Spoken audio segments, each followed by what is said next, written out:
Y ahora en esta audiencia quiero invitarles a escuchar la conversación y a conocer a una de las personas que primero pensé para invitar a este Ministerio del Futuro. Aura Cifuentes, colombiana. En el momento de grabar esta audiencia estaba en Nueva York terminando su maestría en Columbia University y ha trabajado para los gobiernos de Francia y de Colombia en materias de gobierno digital y de transparencia. Ha compartido su conocimiento también como consultora y como docente universitaria. Y pasamos por distintos temas, desde anécdotas y experiencias personales, trabajando en el sector público y el sector privado en estos temas, y también dejando algunas recomendaciones para aquellos políticos, candidatos, candidatas que quieren llegar al poder y poder implementar con éxito políticas de gobierno digital, y al fin y al cabo también bajarlo a tierra y entender por qué es importante que esto suceda para vos, para mí y para todas las personas. Los invito a disfrutar de esta próxima audiencia del Ministerio del Futuro con Aura Cifuentes. Presenta la audiencia de hoy Dinta. Ordena tus finanzas personales gratis con inteligencia artificial. Probalo en dinta.ai. Y Politea. Actualizando la democracia. Bueno, Aura, bienvenida a esta nueva audiencia del Ministerio del Futuro. ¿Cómo estás? Gracias por sumarte. Muy bien, muchas gracias. Muy honrada de estar en este nuevo ministerio. Estaba pensando antes de empezar la conversación que ambos estamos en distintos lugares geográficos. Vos estás en New York, yo estoy en Santiago, pero nos hemos encontrado físicamente en distintos puntos del mundo que no en New York ni Santiago. Tienes mucha razón, totalmente. Porque a ver si te acuerdas. A ver si te acuerdas en cuáles. No me acuerdo cronológicamente cuál fue primero, pero sí, primero sí. Bogotá. Sí. Que fue con el resto de los Shapers. Me acuerdo que fuimos a un bar. A mí tenía el nombre algo de mono, no sé por qué, pero creo que era el Chapinero. Sí. El mono bandido. Después, bueno, ahí va, exacto. Y después en París, sí. 2017, 2018, no me acuerdo, fue diciembre. Y después en Montevideo. Dos veces en Montevideo. Total. Y ahora subamos a este mapa New York y Santiago virtualmente. Sí, total. Y me parece increíble porque además han sido pues las dos ciudades en donde yo he vivido. O sea, las dos ciudades en donde yo he vivido. Claro. Y bueno, tu ciudad. Sí. Claro, muy divertido. Quería invitarte para conversar. Además que también siempre he disfrutado mucho las conversaciones cuando nos hemos encontrado, siempre matizadas de emprendedurismo, de innovación, de la parte pública, del gobierno, política, y en muchas situaciones en las que han sido los momentos que nos hemos visto. Y yo quiero arrancar por un lado que es, te he visto muchas veces en tu Twitter defender lo público, defender esa esfera pública, porque es un lugar muy fácil hoy el atacar lo público, el decir está todo mal, el decir todo funciona mal. Acá incluso en el Cono Sur estamos viendo estos avances tan extremos, por ejemplo, liderado por Javier Milei en Argentina, que es la casta y todo es una mierda, y hablando con ese extremismo en el vocabulario también que lo marca, atacando lo público. Ahora, hace unos días nada más de que estamos grabando esto, anunció despidos masivos en el gobierno en Argentina. Y sin embargo, vos siempre te veo de forma impertérrita defender esa esfera pública y lo público para el buen funcionamiento de los países. ¿Por qué? Porque lo creo. Primero, es como, lo primero es una convicción que tengo de vida, porque es un sector que conozco, en el que he estado y en el que genuinamente creo que hay que cuidarlo a pesar de los errores, a pesar de la parte negativa que tiene el sector público de cualquier país, porque parte de lo que ocurre en las reglas de juego de lo público es que los aparatos administrativos no se pueden mover tan ágilmente, tan rápidamente, a veces incluso de forma inteligente, porque hay normas, porque hay fronteras, porque hay limitaciones. Entonces es muy fácil que ante los ojos de la ciudadanía sea un sector poco innovador, corrupto, burocrático, lento, como todos los adjetivos con los que llevamos calificando ese sector. Pero detrás hay gente. El sector público es tal vez el empleador más grande que tiene cualquier país del mundo. O sea, si uno compara el número de personas que emplea el sector público, voy a poner a nivel nacional de cualquier país, frente a una empresa de las más grandes de ese país son similares.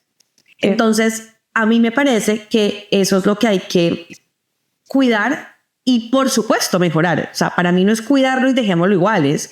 Simplemente es cuidarlo en la forma como nos referimos a él, pero es porque siento que si capacitamos más a nuestro talento, si tenemos mejores procesos, si fomentamos que haya más meritocracia y no burocracia, si elegimos mejor, si votamos mejor, yo creo que son sectores públicos que también hay evidencia de eso, que pueden hacer grandes cosas. Entonces, para mí es como, es una convicción, pero al mismo tiempo es como, también está bien ser el optimista en medio de un grupo de pesimistas, ¿no? Porque si todos pensamos igual, entonces, ¿qué queda? ¿No? Y entonces, pues además nuestras generaciones no quieren trabajar en ese sector y les parece que es un sector, además, sin crecimiento. Y yo lo que he experimentado en mi vida es que yo he crecido en el sector público, he aprendido un montón y he sobre todo tenido la fortuna inmensa de invertir presupuesto público y sentir que ese presupuesto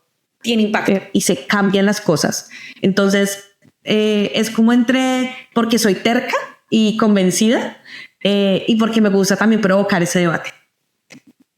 ¿Tenés experiencia en el sector público en Colombia hace unos años? Me gustaría conocer un poco más los detalles de qué era lo que hacías y algún ejemplo de ese tipo de transformación que pudiste impulsar y capaz incluso los desafíos con los que te enfrentaste y capaz algunos resolviste y otros no, pero entender un poco más de tu experiencia ahí. Pues mira, Justin, que incluso es más, o sea, para mí es mucho más interesante incluso yo cómo entré al sector público, porque la primera experiencia que yo tuve en el sector público fue en el sector público francés, no fue en Colombia. Y yo por eso... No sabía eso. Y yo por eso con propiedad digo, es que a veces, particularmente en los países latinoamericanos, creemos que nuestros sectores públicos son no solamente los peores, sino los únicos malos. Y no es cierto. Y yo te estoy hablando de un país que es una economía avanzada, un país europeo, uno podría catalogarlo como rico, ¿no? Con, bueno, un montón de avances en muchos frentes. Y la gente en Francia piensa que su sector público es una basura y que hay que reformarlo y que hay que cambiarlo y que los servidores públicos no sirven para nada. Entonces, yo cuando me gradué de mi maestría en París, yo tenía que hacer una pasantía para poderme graduar. 6 meses como de un internship. Y yo había trabajado en temas relacionados con gobierno abierto y transparencia en mi universidad en Colombia, como cuando yo estaba estudiando en Colombia, también en un internship que había tenido que hacer en Colombia, y apliqué y era una oficina del primer ministro, que hoy sigue existiendo y se llama ETALAB y maneja todo el tema de datos. O sea, parte de lo que yo siempre cuento es que yo siento que me lavaron el cerebro en ese trabajo y ese lavado de cerebro siguió, porque yo nunca cambié de sector. O sea, eso ha sido como un hilo conductor de mis experiencias laborales. Entonces, mi primera experiencia laboral fue en ese sector público francés de nivel nacional. Mi jefe era el Chief Data Officer de Francia y su jefe era el primer ministro. O sea, mi jefe le reportaba directamente al primer ministro. Y básicamente lo que hacíamos en esa entidad era manejar el portal de datos abiertos. Ya se está hablando mucho de transparencia y acceso a la información pública, pero Francia iba un paso más allá. Entonces Francia ya estaba contratando científicos de datos para analizar esos datos y dar recomendaciones de política pública. Y decirle en ese momento, Manuel Valls, que era el primer ministro de Francia, mire, la seguridad está así y habría que hacer esto basándonos en estos datos. Ellos hicieron una cosa que me pareció espectacular y era fomentar emprendimientos con datos públicos, fomentar que emprendedores quisieran usarlos. Entonces yo ahí trabajé 1 año, luego me fui para el sector privado y en total viví 5 años en Francia y me devuelvo a Colombia en 2017. Y de 2017... Antes de tomarnos el avión a Colombia, ahí, eso cuando hiciste ese internship ese año, eso, ¿en qué fecha estamos hablando? ¿En qué año fue? Esto fue 2014 a 2015. 14 a 2015. Y ahí, ¿qué valorás, qué mirabas para atrás de que destacás como algo bueno que estaban haciendo? Esto de fomentar los emprendimientos, sí. O sea, ¿había algo más a destacar? Mira, tenían dos cosas que para mí eran muy voladoras de cabeza porque yo no había aprendido eso en mi carrera. O sea, a mí nadie me había enseñado esto y era un gobierno, no una entidad, era un gobierno que defendía el open source. Como gobierno. Entonces decían, tenemos que tener más proyectos de código abierto para no depender de grandes empresas que nos cobran mantenimiento, actualización y el gobierno pierde un montón de dinero en esto. Entonces era un gobierno que tenía unas peleas duras con Microsoft, Google, Apple, ¿no? Como con los grandes, como las grandes empresas de tecnología, pero con una posición de ellos también, o sea, esas empresas también tienen open source, también tienen soluciones de open source, entonces, pero a nivel de política pública, y para mí eso era como wow, o sea, yo descubrí un nuevo universo y descubrí el poder de los ecosistemas. Francia, obviamente, porque Francia, yo creo que en su historia, muy revolución francesa, es un país que sale a las calles, ¿no? Y que tiene mucho sentido de comunidad. Yo creo que lo público en Francia es muy distinto a lo público en Colombia. Lo público en Francia es muy fácil de entender porque tienes parques públicos, transporte público, servicios públicos. Es un país que se basa mucho en entregarle a la ciudadanía como bienes y servicios que le pertenecen porque sus impuestos, ¿no?, se canalizan a través de eso. En Colombia, todo lo que te acabo de decir, muchas cosas no las tenemos. No tenemos, por ejemplo, un metro en las grandes capitales. Entonces, todavía esa apropiación de lo público es distinta. Entonces, siento que como Francia tiene esta mentalidad, cuando tú estás defendiendo esto a nivel de política pública nacional, se crean comunidades muy fuertes de sociedad civil. Vamos a defender esta causa juntos. No es el sector público solo defendiéndola. Eran startups, organizaciones, ONGs, investigadores en las universidades. Y yo dije, wow, este modo ecosistema funciona porque además, o sea, apoya o está en contra de una causa, de una agenda que esté defendiendo el sector público. Entonces, me hizo dar cuenta de eso. Y tal vez diría que la segunda es que entonces empiezan a crear esto que se llamaba literalmente startups de Estado. Y básicamente, ¿cuál era el objetivo? Era incubemos startups con datos públicos, resolviendo problemas públicos de los ministerios, hagamos todo el proceso de metodología ágil dentro de la organización y cuando esto tenga un producto que ya se haya probado, o sea, no estamos en un MVP, sino ya estamos en un producto que está validado, eso va a tener una organización propia. Y va a ser una startup fuera del Estado. Muy impresionante. O sea, yo veía eso y yo decía, ¿cómo? Entonces aprendí. Y claro, y piénsate, eso te lo estoy contando como dos cosas muy high level, pero entonces yo, cuando empezaba a hablar de esto, yo era, ¿qué es un sprint? ¿Qué es un data scientist? O sea, ¿qué? O sea, ¿cómo así que la persona que está al lado mío se llama data scientist? Fue una experiencia muy enriquecedora. Los data scientists hacían clases de código de Python a los que no sabíamos programar, entonces a veces había almuerzos donde estábamos aprendiendo como los fundamentales, las bases. Entonces siento que para resumir la respuesta, creo que esa experiencia lo que me demostró es que yo quería ser una intérprete entre el mundo técnico y el mundo político. O sea, yo quería poder moverme entre los dos mundos, es decir, yo no voy a ser, y nunca lo he pretendido ser, la persona que programa, la que va a sacar el código de una aplicación. No, eso no es mi perfil, pero tampoco quiero ser únicamente la que esto es mandarín avanzado y no entiendo nada. O sea, quiero poder hablar los dos idiomas. Y Etalab me dijo eso.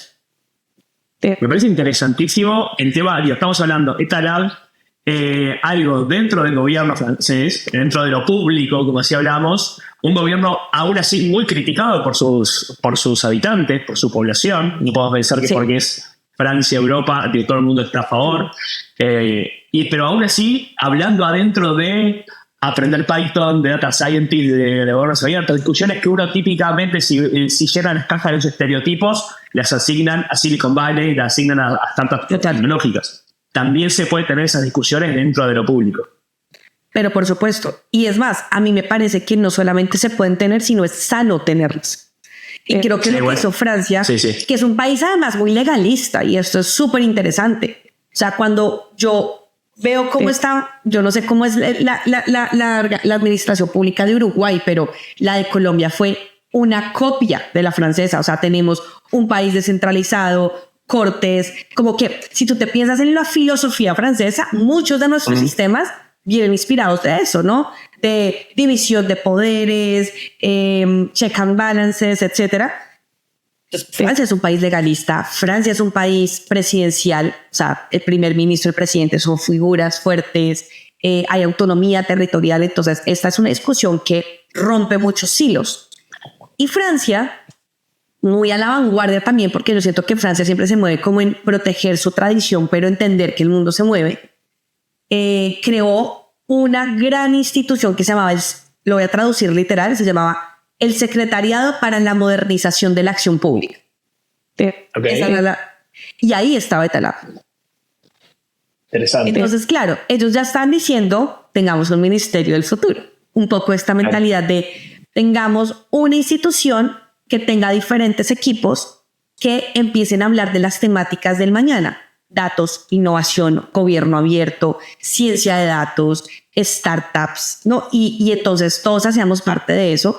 Y esto es más como la anécdota chistosa, como era nueva, como que me imagino yo todavía no había llegado, pero me imagino que estaban buscando en dónde nos ubicaban o dónde ubicaban este nuevo combo de gente. Y había por ahí unas oficinas en el Ministerio de Finanzas y dijeron, ahí va a ser ese secretariado. Entonces, uno veía llegar a todo el mundo con corbata, mega elegante al Ministerio de Finanzas y había unos cuantos que llegaban en tenis, shorts, y uno sabía que esos eran los del secretariado, ¿no? Esos eran los de Talapa. Claro, me imagino. Qué divertido. Qué divertido. Y sabes ahora, digo, porque esto que estamos hablando es ya hace 10 años, marcado lo avanzado que eran estos esfuerzos en ese momento. Hoy todavía, incluso pensando en Uruguay, que tiene varias cosas de lo que hablabas de la organización y de la filosofía francesa, de organización, y está avanzado en muchos aspectos, no tiene a ese nivel. Incluso de incubar startups, de poder... Hay iniciativas de código abierto que se han frenado un poco en los últimos años, pero no tienen, creo, de forma tan proactiva y decisiva esto que decías. Que acá no sé si estarás de acuerdo conmigo, pero una de las cosas que yo he visto emprendiendo en política, por así decirlo, es... Hay muchas de estas cosas que el impedimento no es tecnológico, sino es más que nada una decisión política. Hoy las herramientas ya están. Creo que ahora estaba haciendo un curso de Growth enfocado en emprendimientos y marcaban algo que era, cuando uno piensa una idea de negocios, hace 10 años, lo primero que se preguntaba es, ¿podremos hacer esto? ¿Tecnológicamente se podrá ejecutar? Hoy estamos con un mindset donde ya sabemos que todo lo que queramos hacer lo podemos ejecutar. Sacando excepciones, pero la verdad, ya las cosas podemos ejecutarlas. Solamente tenemos que enfocarnos en la persona, si realmente agregamos valor y si realmente estamos resolviendo un problema concreto por el que están dispuestos a pagar. Si lo traigo a lo público, sacándolo de esa óptica de negocios, hoy las cosas que se quieren hacer de innovación a nivel público se pueden hacer, llevarán más o menos tiempo según la diferenciación según cuál será el punto de partida y cuál organizada están esos datos, esos procesos, pero hoy no hay ningún impedimento tecnológico para implementar estas cosas que estás mencionando, sino lo que falta es voluntad política. Totalmente.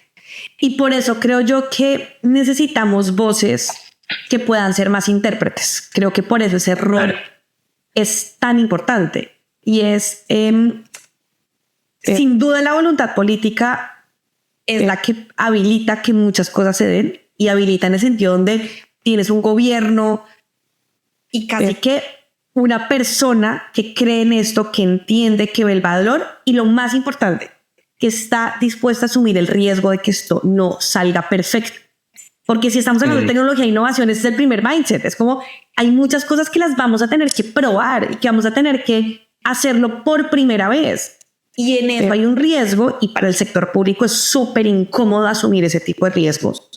De experimentar, de innovar, de entender cómo saco yo esto.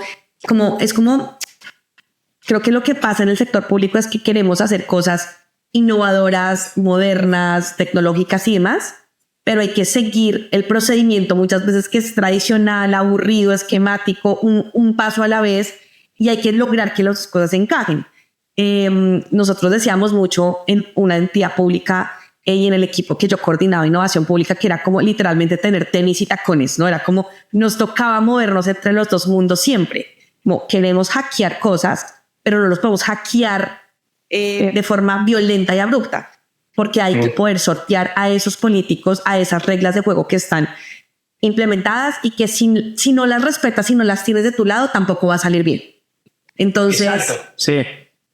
Entonces, no, sin duda, la política, o sea, la voluntad política es vital. Yo creo que bien lo marcabas ahí y me parece tremendo de pensar justamente ese puesto intermedio de intérprete o de jugar en ambos bandos, porque tampoco podés poner a alguien que diga, bueno, me llevo todo por delante, voy a hackear esto, porque ya tampoco te lo valida, no se puede ejecutar, y tampoco podés quedarte a jugar 100% con las reglas del sistema político, sino tampoco hacer ningún cambio. Y es en eso, en experimentar, generar resultados, pero también hay que saber que los políticos están constantemente administrando su capital político, que saben cuándo pueden arriesgarse, cuándo no. Entonces hay que también jugar con eso y ser inteligentes para estar jugando en ese medio. Y más aún cuando piensas que, y solo cierro con esto, esta idea, y es las grandes innovaciones del mundo se escalan y se prueban en un tiempo, en prudente, ¿no? O sea, se requiere paciencia también para poder tener el resultado que uno está esperando. El sector público cada 4 o 5 años, dependiendo del país, cambia. Y a veces cambia drásticamente. O sea, a veces es, y si lo ponemos en terminología política, es primero derecha, luego izquierda. Una persona y luego el enemigo político de esa persona. El contrincante de años de esa persona. Entonces, claro, pensar en innovación, en tecnología, en un ministerio del futuro, en la política, requiere que uno sea aún más hábil, aún más inteligente, para que eso que se logró en 4 años, 5 años, porque hubo la voluntad política, siga. Cuando incluso tú ya no estés, cuando incluso muchas de las personas puede que hayan cambiado, se hayan ido, porque así funciona lo público. Entonces, a mí me parece que esa es mi gran obsesión y también mi gran frustración. Porque como depende tanto de la voluntad política, muchas veces incluso tú generas la evidencia, tienes los resultados, demostraste que funcionaba, pero si no la hay, muere. Y no funciona. Y entonces los gobiernos, y esa es mi gran frustración, así como digo, hay que proteger lo público, digo, estas agendas del futuro deberían ser apolíticas, no deberían tener color político. Y si tú eres presidente y mañana soy yo, deberíamos poder ser lo suficientemente grandes de decir, este no es mi botín, esta no es la agenda que hace que yo, no, esto tiene que seguir porque estamos en el siglo XXI. Y perder 4 años, 5 años, es un costo que los países no están dimensionando. O sea, parar estos procesos 4 años por un capricho político tiene un costo enorme. Sí. No, incluso tío, lo pensaba ahora mientras te escuchaba, digo, está justamente en esa habilidad de mostrar, digo, que incluso la innovación que se genera en los cambios innovadores o de transformación digital en el gobierno, que no respondan específicamente a la ideología de turno, porque si no se va a asociar directamente con eso y ya a los 4 o 5 años se va a cambiar, sino que siga una línea más país. Si es eso posible, y tener esa habilidad para que ambos lo vean como, bueno, esto no es un botín que voy a desmantelar, sino esto pierdo más si lo pierdo que tratar de transformarlo con mis caprichos.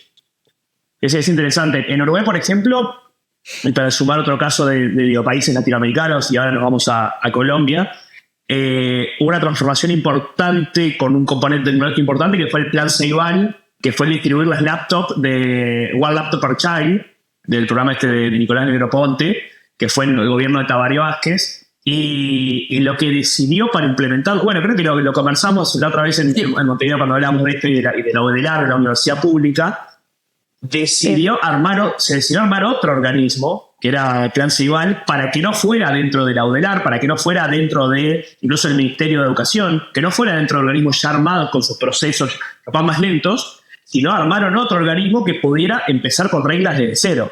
Y desde ahí, gestionar toda la logística, toda la distribución, la preparación, el seguimiento de esta política. Y después, cuando vino el gobierno de otro signo, esto se mantiene. Y se sigue manteniendo el Plan Ceibal. Después uno hace doble clic y uno puede ver que capaz, bueno, no es lo mismo que se mantenga el gobierno, pero capaz, o el organismo que está encargado de esto, y capaz después tiene menos fondos para funcionar, o tiene menos posibilidades, y eso de forma intrínseca capaz está cortando lo que pueda hacer o no. Pero ese es su caso, igual yo lo tomo como exitoso, de que gobiernos de distintos signos lo destacaron y lo mantuvieron y sigue funcionando, impulsando incluso programas educativos e iniciativas educativas con un alto componente tecnológico. Pero a veces hay que apelar ese tipo de atajos. Bueno, me reconozco de que en estos 5 años de mi gobierno, si lo meto dentro de lo público 100%, como ya está estipulado, no va a ser exitoso. Entonces, por ejemplo, en Uruguay, cuando entonces Iván, el atajo fue: armo otra institución pensada más hasta como algo privado, pero que tenga control público para poder ejecutarlo con éxito, y lo tuvo en esos primeros años. Vamos a tomarnos el avión de Francia a Colombia. Ya nos están llamando. Cifuentes, por favor, preséntese en el mostrador. Sí. Te vas para Colombia después de esos 4 o 5 años en París, y también llevas esa experiencia a trabajar dentro de lo público. Contá un poco qué era lo que hacías y capaz algún ejemplo o algo de transformación, de cambio y desafío que te encontraste.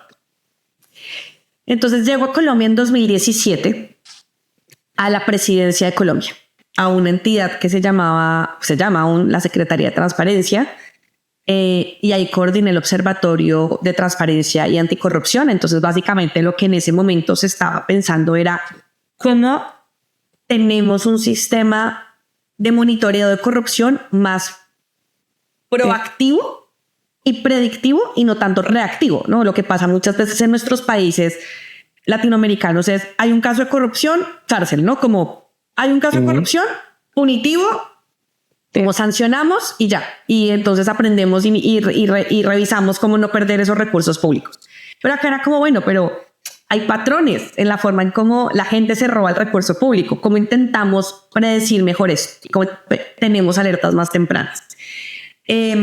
Espectacular trabajar. Yo creo que trabajar en temas relacionados con corrupción en Latinoamérica es algo que te cambia la vida por siempre. O sea, yo creo de verdad que yo a veces digo, ¿será que esto fue bueno o malo? Porque esto ya se vuelve personal. O sea, tú ya te toca todas las fibras del cuerpo. Entonces, esa experiencia fue para mí muy importante porque me permitió abanderar la agenda de transparencia y de por qué los datos y abrir datos es tan importante.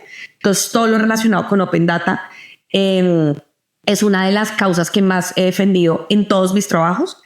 Y adicional, cómo logras con esos datos realmente hacer mejor veeduría ciudadana y hacer mejor control de los recursos públicos, de la contratación pública y demás. Y cómo con esos datos también entiendes, o sea, no sé si esto pasa en Uruguay, pero en Colombia durante muchos años la gente hacía una afirmación que es súper dolorosa y era: los colombianos somos corruptos por naturaleza. Como, nacimos con esto, ¿no? Y es como que tanto esto es cierto, porque es que cuando tú naces, pues todos somos como ingenuos y, ¿no? Como, o sea, uno va aprendiendo cosas de la sociedad y de la forma en cómo también culturalmente nos crían. Entonces, en ese observatorio también hablábamos de ciencias del comportamiento y de cómo logras crear cambios de comportamiento. Y todo eso mezclado hizo que me llamaran del Departamento Nacional de Planeación. Había un nuevo presidente en Colombia. Este departamento también está a nivel nacional, es como nivel ministerial, y es el que crea la hoja de ruta de los presidentes. Un presidente se elige y ese departamento como que articula a todas las organizaciones para crear esa hoja de ruta. Y ese presidente que quedó electo le creía a los temas de innovación, emprendimiento, tecnología.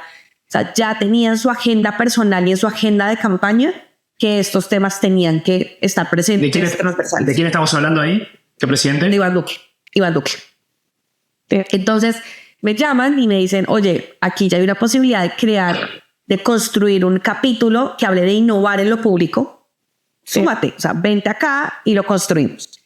Y ese cambio laboral fue muy importante para mí porque haber trabajado en ese capítulo y haber luego coordinado ese equipo e implementado esos lineamientos de política pública durante 2 años fue espectacular. O sea, ha sido uno de los trabajos que más he disfrutado en mi vida. Y era un poco esto, cómo logramos de forma estructurada y metodológica explicarle al sector público cómo innovar. Y no innovar en modo Tesla, no vamos a lanzar nada al espacio, sino cómo en la entidad de un municipio pequeño pueden haber unos cambios y no tiene que ser algo nuevo, sino mejorar algo que ya exista. Y lo acompañamos con un montón de estrategias, con mucho cambio de mentalidad y demás. Y luego en COVID, me voy para el Ministerio de Tecnología a ser directora de Gobierno Digital. Colombia tiene una política de gobierno digital sólida de muchos años y el ministerio es quien la lidera. Y ahí creo que para responder a tu pregunta de algo con mucho impacto y algo que para mí sea motivo de orgullo, sin duda es en ese cargo, porque es un cargo que para mí personalmente supuso un salto cuántico en muchos temas, como de liderazgo, de verdad tener la capacidad de tomar decisiones con presupuesto público. Los ministerios ejecutan presupuesto. Yo en las otras entidades estaba como diciéndole a los otros qué hacer. Era como, ustedes deberían seguir estos lineamientos. Y ahí, en pleno COVID, sacamos un proyecto que se llama Carpeta Ciudadana Digital, que básicamente mezclaba muchas de las agendas que yo llevaba abanderando y defendiendo hace mucho, y era, estábamos en COVID, la gente está en sus casas haciendo trámites, Colombia tenía un rezago, muchos de los trámites en Colombia son presenciales o semipresenciales, puedes hacer una parte online y luego te toca llevar la fotocopia de algo, pagar, ¿no?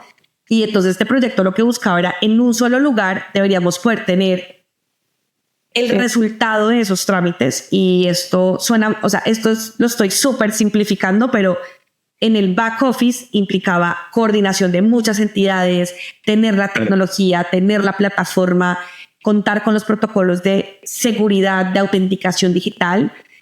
Y fue un proyecto que me costó muchas lágrimas, sudor, estrés, noches, etcétera, y que logramos lanzar en junio del 2021. Y que yo siento que es una semilla, es un proyecto que debería ser un proyecto vivo, que sigan aumentando, que el sector territorial, las entidades territoriales se sumen. Así que diría que ese es el tipo de proyectos donde uno dice, con tecnología, con un proceso de innovación, tuvimos que incluso introducirle a ese proceso storytelling, y era cómo construimos una narrativa que sea atractiva para la ciudadanía y que la gente quiera registrarse en eso y quiera ser parte, porque a veces el sector público habla un lenguaje que la ciudadanía no entiende. Entonces hablábamos de interoperabilidad. Eso es chino. Autenticación digital. Chino avanzado. Y era cómo le decimos a la gente que lo haga con una llamada a la acción mucho más en español. Entonces, un proyecto espectacular del que me siento orgullosa y del que siento que a mí me dejó muchos aprendizajes y muchas lecciones, y al mismo tiempo corrobora lo que decía ahorita sobre la frustración y la emoción de lo público en estos temas, y es, tú plantas una semilla, pero luego los responsables de regarla, de cuidarla, probablemente no seas tú ni tu equipo. Tremendo.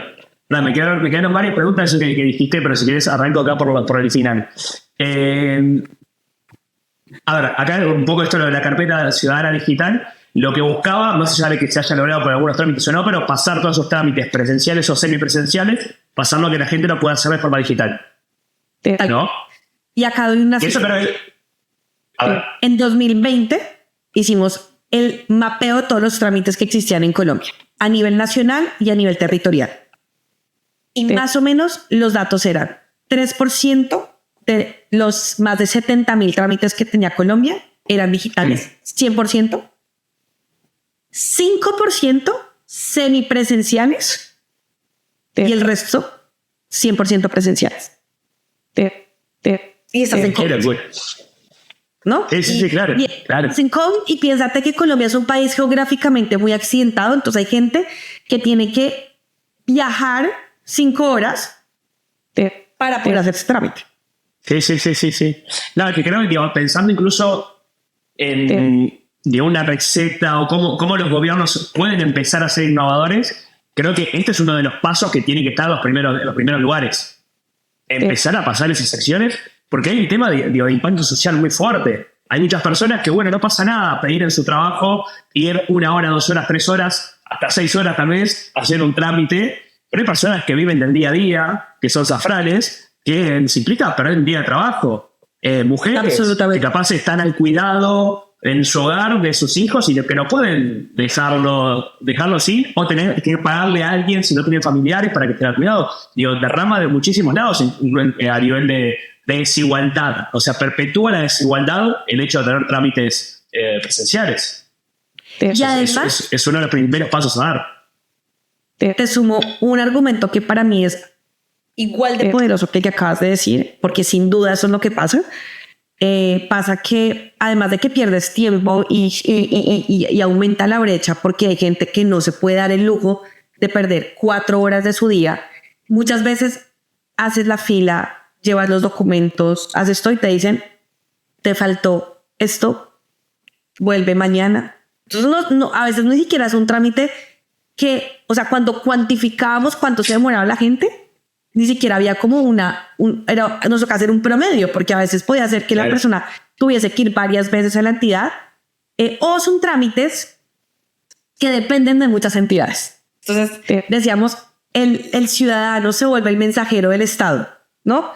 Vaya primero acá, luego allá, y entonces terminas como dándole la vuelta casi a todo el Estado para poder hacer un trámite. Pero adicional, lo que te iba a decir era que 2 cosas quiero decir de esto. Una, aumenta corrupción, porque por el hecho de tener este desorden administrativo salen mafias donde te dicen, yo le hago el trámite, págame y yo consigo los papeles, los subo. Es más, en Colombia pasa que te hacen la fila. Tú pagas para que alguien te haga la fila y te llaman, ya estamos a 3 turnos y tú vas y... Entonces, claro, genera estructuras que toman provecho de ese desorden o de que no esté digitalizado, porque a veces ni siquiera es desorden, a veces es como un proceso que podría ser más ágil, para no ser tan, no ponerlo en términos negativos. Y lo segundo que iba a decir es que cuando empezamos a construir la narrativa, queríamos hablar en español y no en lenguaje técnico y tecnológico. Usamos mucho esto de al final estamos ganando tiempo, ¿no? Y al final hay un montón de memes que ridiculizan y se burlan de esta situación. Entonces, nuestra campaña en redes, en algún momento cuando lanzamos esto, fue con memes. Entonces, y creo que el humor conecta mucho porque este es un dolor que tenemos los ciudadanos del mundo. Cualquier persona adulta en cualquier país del mundo ha tenido que ir a una entidad pública a hacer algún trámite y ha sufrido. Y entonces usamos eso a favor nuestro para poder lanzar carpetas Ciudadana Digital.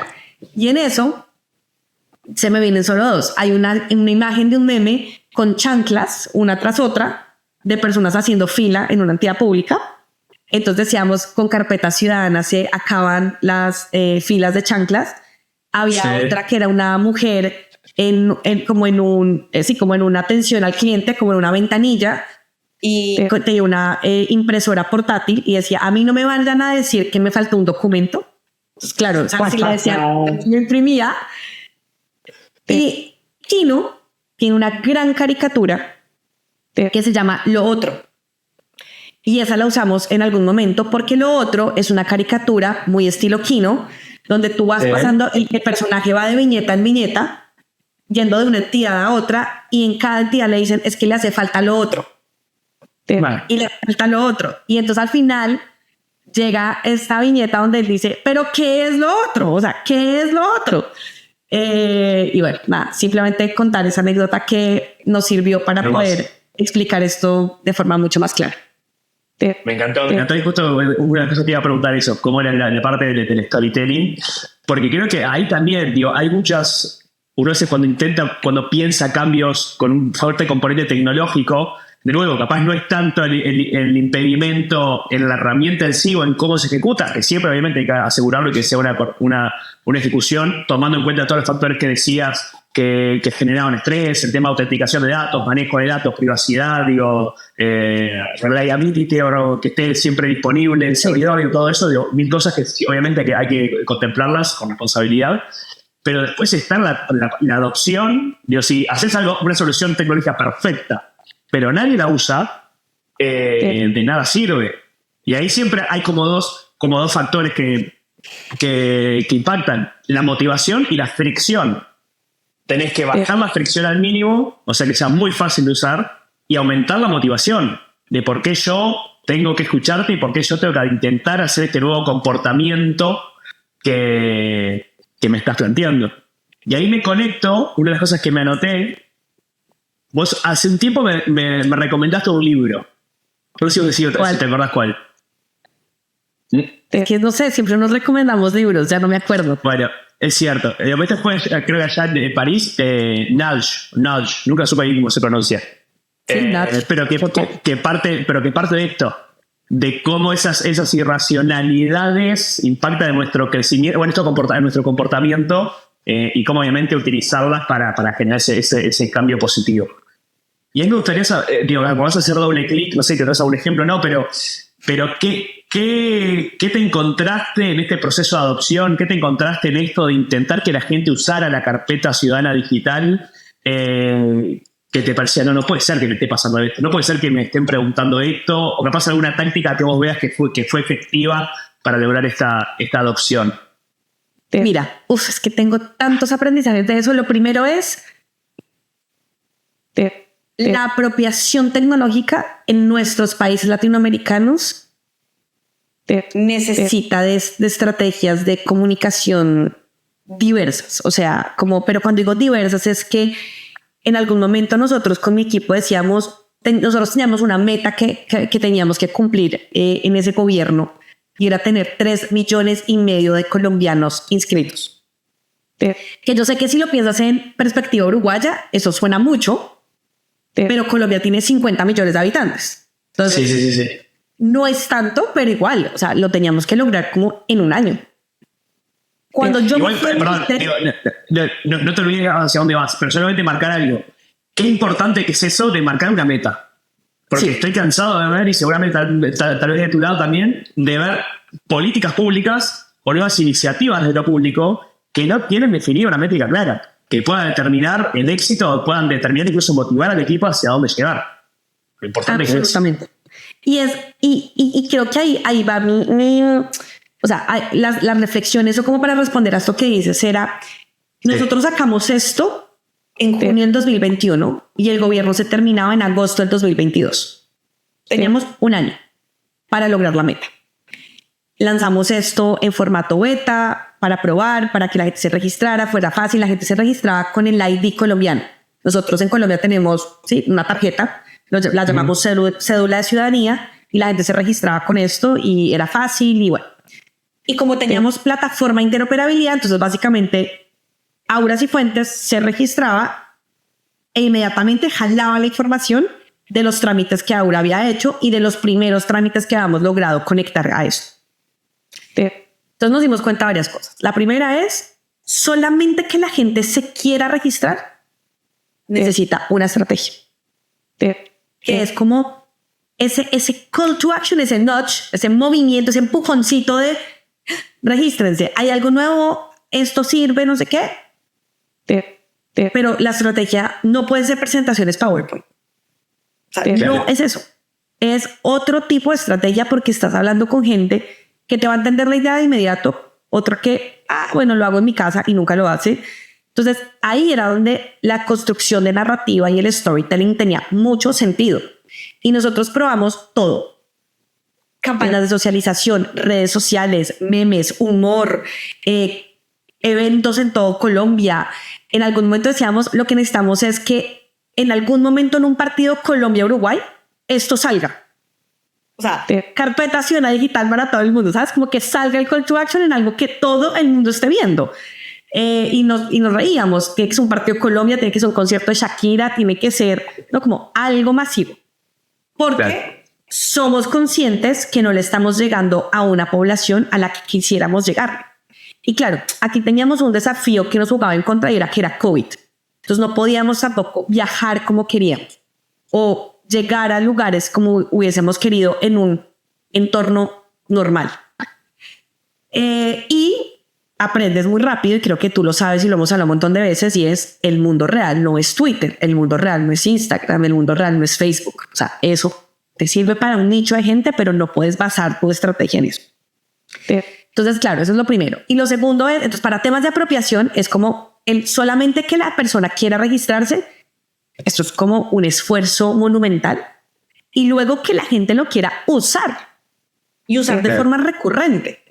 Yo tengo un ejemplo que a mí me, como que, ¿sabes? Como, es como de estos ejemplos cuando tú admiras a alguien, es como: yo quisiera llegar allá, y eso es bueno y malo, porque es como te motiva a ser mejor, al mismo tiempo es como: pero nunca lo voy a lograr, o sea, esto es demasiado top, y es la carpeta Ciudadana Digital de Francia. Eso funciona perfecto. O sea, tú tienes tu vida como ciudadano a un clic, pero literal. Tienes tus impuestos, tienes tu récord de salud con toda la protección de datos porque son datos sensibles, tienes dónde vives, o sea, tienes todo. Colombia estaba lanzando su primera versión, entonces por supuesto no estábamos ahí, pero la persona que vive en Francia la usa de forma recurrente, o sea, usa esa carpeta de forma muy intuitiva, muy automática, casi que hasta se sabe en el número, como la contraseña, como la de no sé, el correo, la del computador. Y yo decía: ¿cómo logramos llegar a ese nivel de apropiación? Porque el registro, te registraste una vez y nunca la usaste. Y ahí, Justin, no tengo la respuesta porque me fui. Y yo, como que lo que fue mi contribución fue sacarlo, y yo la saqué con 15 trámites de 70,000. O sea, esto no es nada. Y logramos, cuando yo me fui, 1 millón y algo de personas registradas. Quedaban 10 meses para terminar el gobierno, y al final creo que lograron casi los 3 millones de personas registradas. Pero luego la estrategia de apropiación, para que la persona lo haga automático, intuitivo, necesita otras cosas. ¿Qué se necesita? Tú no puedes seguir con 15 trámites después de un año. Necesitas tener 20,000, 30,000. Y necesitas que los alcaldes tengan sus datos territoriales, sus trámites territoriales. Y eso es lo que es fascinante de pensar que tiene metodología de innovación, y es: tú vas probando, iterando y escalando, y vas entendiendo con esa validación de los usuarios hacia dónde tienes que ir yendo, pero necesitas que el proyecto siga, no lo puedes parar, porque parte de lo que hacen las empresas de tecnología es eso. Así que mi respuesta es: necesitas muchas estrategias en simultáneo, y creo que esto rompe el mindset muchas veces de lo público. En lo público estamos acostumbrados a seguir un proceso, lo sacas y ya. Y acá es como: lo sacas y lo iteras y lo mejoras y lo adaptas y más, y como que ese loop es lo que necesitamos seguir fomentando en lo público cuando hablamos de estos temas. Totalmente. Ahí estaba pensando que hablábamos incluso de los impactos que tienen no estar digitalizados, ¿no? Por ejemplo, en los trámites. Pero también pienso que para llegar a esto hay por lo menos 2 pasos previos. Uno es que los datos y los procesos estén digitalizados, lo que hablaba de las alcaldías y todo eso, incluso después hasta que estén en el mismo formato, mismo lenguaje, para que pueda haber esa interoperabilidad para después que se puedan disponibilizar. Creo que esos son pasos previos requeridos que también, me imagino que muchos gobernantes dicen: no, yo no, que no haga el que viene, porque es complicadísimo. Pero como dijiste hoy, perder 5 años, y más en este mundo que va tan rápido, estás condenando a tus habitantes a realmente quedarse igual, eso está por detrás. Totalmente. Y amo que lo pongas en esos términos, Justin, porque yo durante muchos meses en mi cargo como directora de gobierno digital, lo que yo sentía en el día a día era que yo le rogaba a los ministerios sumarse. ¿Y por qué? Porque es que, claro, yo respondía por la meta, yo respondía por el producto final, pero yo dependía de ellos. O sea, yo dependía de que ellos hicieran como una lista de chequeo de cumplimiento, como tú y yo. O sea, esto es como: yo hablo español perfecto y esa persona está aprendiendo a hablar español, pero necesitamos en algún momento tener un mismo nivel de español para comunicarnos y que entonces el proceso encaje. Y hay unos que hablan japonés, otros hablan chino, otros hablan árabe, y entonces todos estamos como intentando tener unos estándares para hablar el mismo idioma.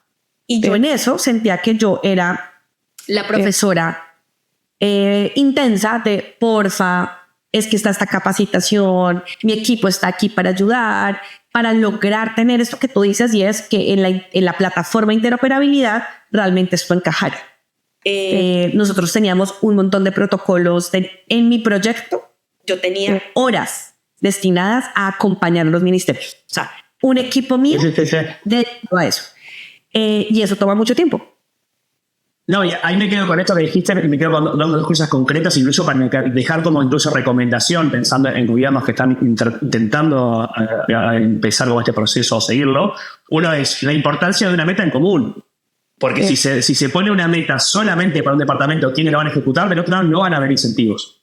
Entonces hay una forma de alinear incentivos. Es más, yo creo que cuando tú decías la digitalización es importante, cada ministerio debería tener una meta propia apuntando a eso. Exacto. Y que lo vean y que vean el organismo quienes están liderándolo, que les va a ayudar a llegar a esa meta. Y lo otro que planteabas, y lo conecto con lo que decías anterior, de lanzar, iterar, analizar y lanzar nuevamente, analizar y después iterar. No, en dos personas, una que habla español perfecto y otra que está aprendiendo a hablar español, tampoco tenés que esperar que la que está aprendiendo a hablar ese idioma lo aprenda a hablar perfecto. Ya donde pueda hablar lo mínimo, ya empezar con esa prueba, validar y después seguir de nuevo. Porque ese también es ese pensamiento más de startup que no está tan presente en lo público. Totalmente. Yo voy con una preguntita que tenía, hablaba de esta parte de transparencia y de la digitalización como algo súper importante para pelear también con la corrupción. Y vos planteabas su primera experiencia en el gobierno de Colombia como este modelo predictivo para evitar la corrupción, que cuando me lo dijiste enseguida pensé en Minority Report, la película de Tom Cruise. Y ahí quiero hacer doble clic porque me quedó ahí. ¿Cómo funcionaba eso? ¿Cómo funcionaba eso de tratar de predecir los hechos de corrupción para poder evitarlos? Y junto con esto te tiro, ¿recibiste alguna amenaza, algún aprete porque estabas siendo exitosa? A ver, yo siento que inicialmente era una buena intención, era como una idea de este observatorio ya existía y llevaba muchos años publicando índices de sanciones. En Colombia hay 3 organismos de control. Uno que se llama la Procuraduría, que si tú eres servidor público te inhabilita. O sea, si tú haces algo, una falta grave, tú no puedes volver a ser servidor público. Lo estoy muy simplificando, pero te inhabilita a ser servidor público.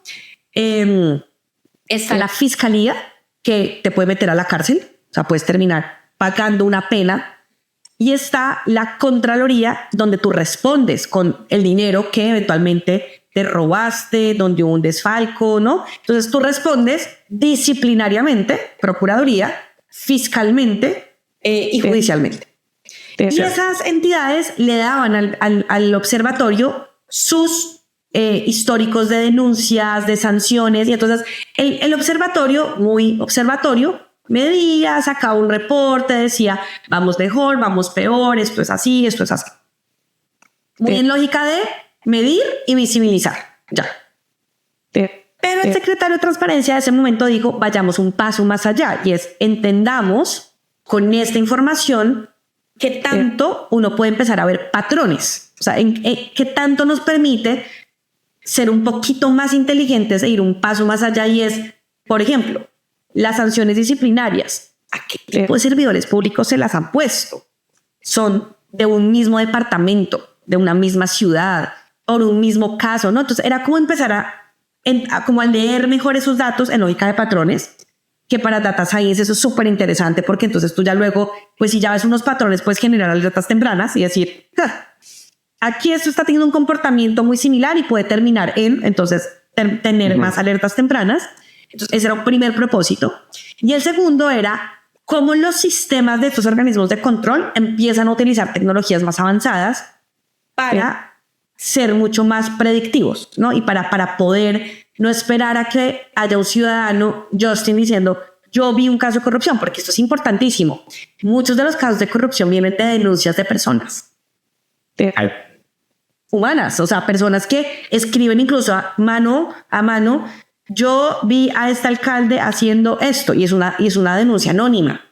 Entonces, Ese era un poco el objetivo, pero o sea, lo que logramos fue empezar a publicar más como la metodología y cómo lo íbamos a hacer y a cruzar los datos y sacamos algunos indicadores. Yo me fui también, ¿ves? Otra semilla que uno no termina viendo. Esa es la parte de cambiar de trabajos y del turnover, ¿no? Como el sector público. Pero nunca recibí amenazas, pero sí recibí muchas críticas como de esto no sirve, o sea, como la gente va a seguir robando, o sea, como esto no va a tener ningún impacto. Yo siento que mi mayor frustración no era tanto porque esto era un proceso muy interno y lo estábamos simplemente haciendo como para ver también, era piloto, ¿no? Para ver también qué salía. Era conseguir los datos, o sea, las entidades súper celosas y como este es mi dato y yo no lo comparto y éramos como, pero yo no estaba pidiendo datos ni privados, ni sensibles, eran datos de interés general, datos que yo podía incluso anonimizar. Entonces siento que mi mayor aprendizaje de esto, como de crítica, hater, era más como necesitamos cambiar la verdad, la mentalidad en las entidades públicas en lógicas de transparencia activa y esos datos primero ya deberían estar publicados, no deberíamos estarles pidiendo y rogando esto, pero no, nunca recibí amenazas y mi jefe sí, pero por otras razones, más como porque hablar de transparencia en un país donde cuando hablas de corrupción es que estás hablando de estructuras también, ¿no? Organizadas frente a eso, entonces él sí. Claro. No, pero me queda igual, más allá de que no haya como cosas concretas que haya visto, igual esta idea me parece súper interesante, de poder analizar datos para identificar patrones a partir de casos históricos y a partir de ahí poder predecir o por lo menos marcar alertas tempranas para, bueno, tenemos que mirar acá. Creo que eso es lo que ya también, lo que logramos hoy, ya se puede hacer, si están los datos y tenemos acceso a eso. Y creo que es súper interesante poder predecir.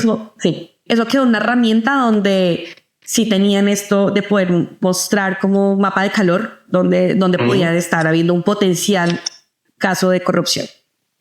Exacto, no, está buenísimo.